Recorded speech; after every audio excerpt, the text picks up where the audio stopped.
आज हम बनाने वाले हैं बेसन की ऐसी स्वादिष्ट और दानेदार बर्फी जिसे मोहन थाल भी कहते हैं।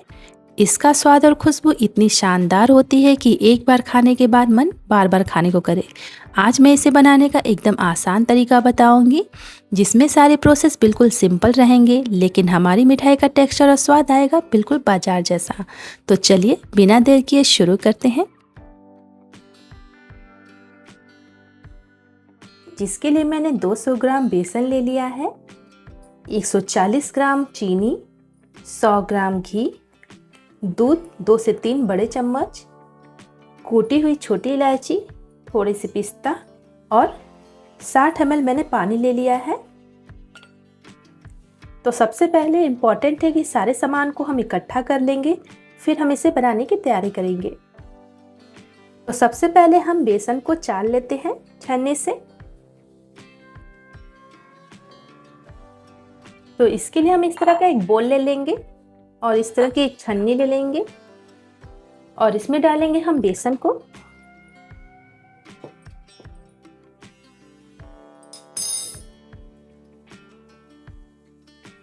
और अब हम इसे छान लेंगे।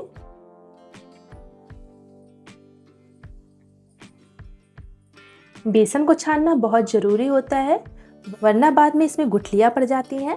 तो देखिए बेसन हमने फाइन छान लिया है। तो अब हम इसे भूनेंगे। तो बेसन को भूनने से पहले हम चाशनी बनाने की तैयारी कर लेते हैं। तो इसके लिए एक बोल लेंगे और उसमें डालेंगे चीनी को।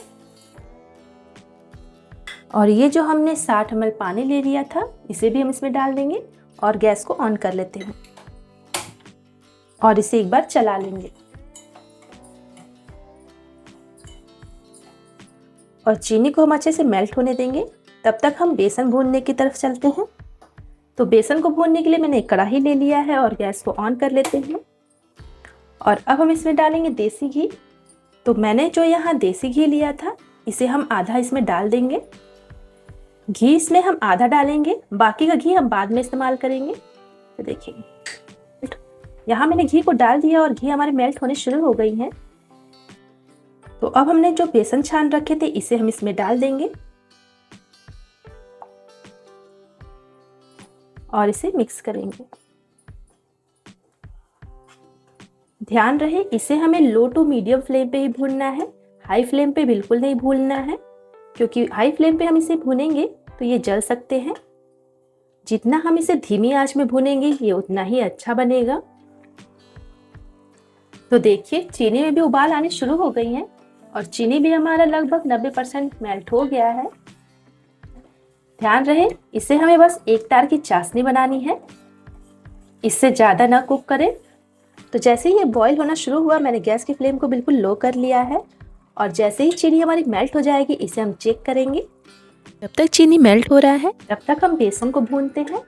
ध्यान रहे जब भी आप चाशनी चेक करें गैस की फ्लेम को बिल्कुल लो कर लें, वरना बेसन हमारे जल सकते हैं।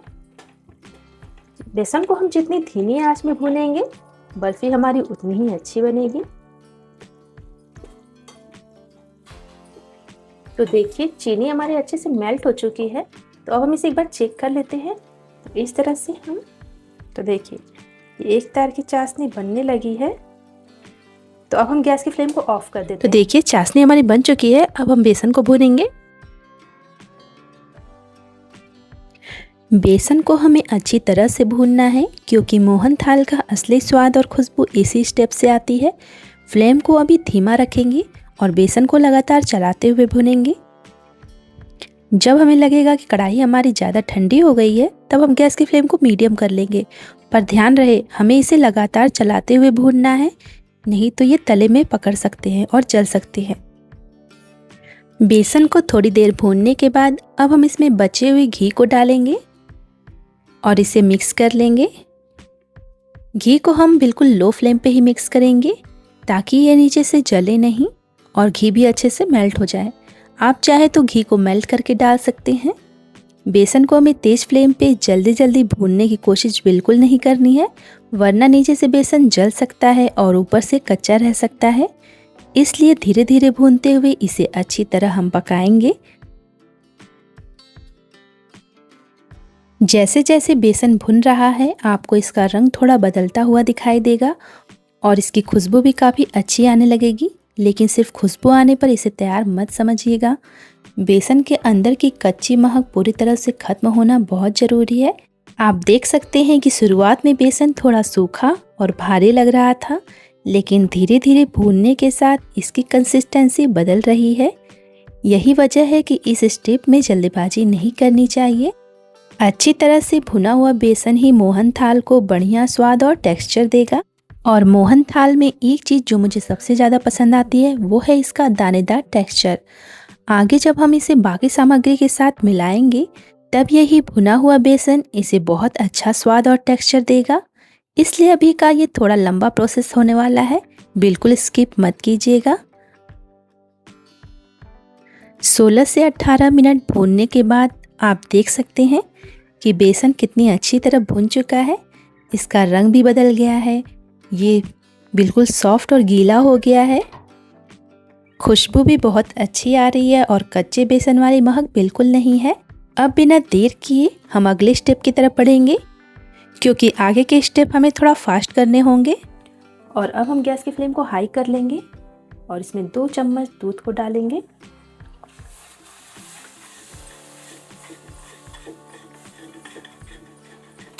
और गैस की फ्लेम को ऑफ कर देंगे।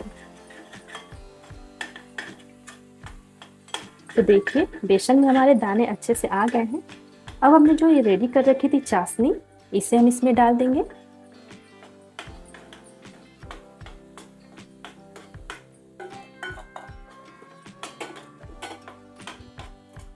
और इसे मिक्स करेंगे। और अब हम गैस की फ्लेम को मीडियम कर लेंगे।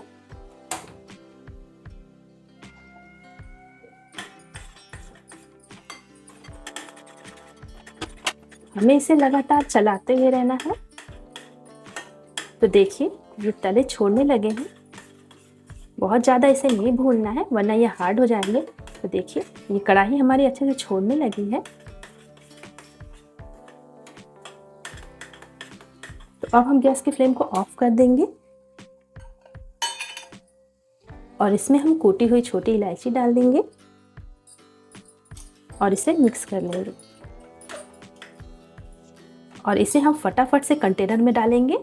तो देखिए मैंने इस तरह का कंटेनर ले लिया है और इसमें बटर पेपर लगा लिया है। अब हम इसमें डालेंगे इसे, क्योंकि ये फटाफट से सेट होने लगते हैं। तो इसे हम इसमें डाल देंगे।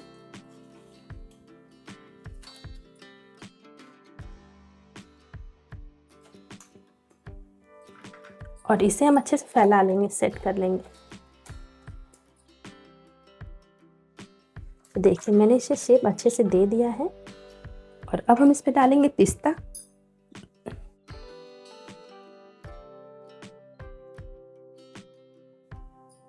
और इसे हल्का सा प्रेस कर लेंगे। और इसे हम 2 से 3 घंटे के लिए अच्छे से ठंडा होने देंगे, फिर हम इसकी कटिंग करेंगे। 3 घंटे हो गए हैं। मैंने 3 घंटे में इसे अच्छे से ठंडा कर लिया है। तो देखिए 3 घंटे में अच्छे से ठंडा हो गया है और ये थोड़ा ड्राई भी हो गए हैं अच्छे से। तो अब हम इसे निकाल कर कटिंग करेंगे। तो इसके लिए हम एक चॉपिंग बोर्ड लेंगे और इसे हम इस पे रखेंगे।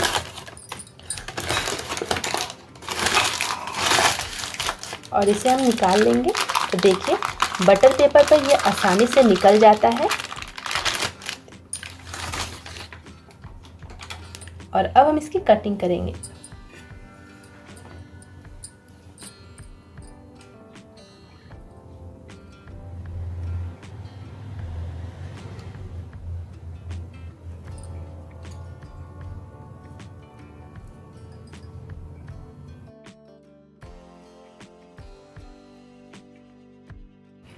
तो देखिए कितने अच्छे से कट गया है। अब मैं इसके पीसेस को निकाल के दिखाऊंगी। देखिए कितने अच्छे से ये बना है।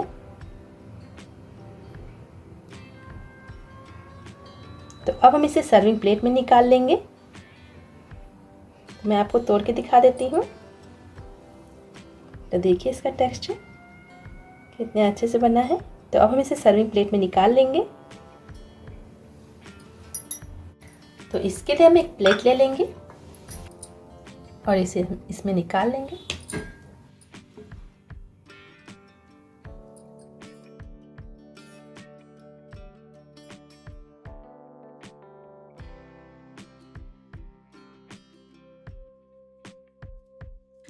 तो देखिए हमारी स्वादिष्ट और दानेदार बेसन की बर्फ़ी यानी मोहनथाल बिल्कुल तैयार है। बनाना कितना आसान है यह आपने देख ही लिया। आप भी इस आसान तरीके से ज़रूर बनाइए और अपने परिवार के साथ इसका स्वाद लीजिए।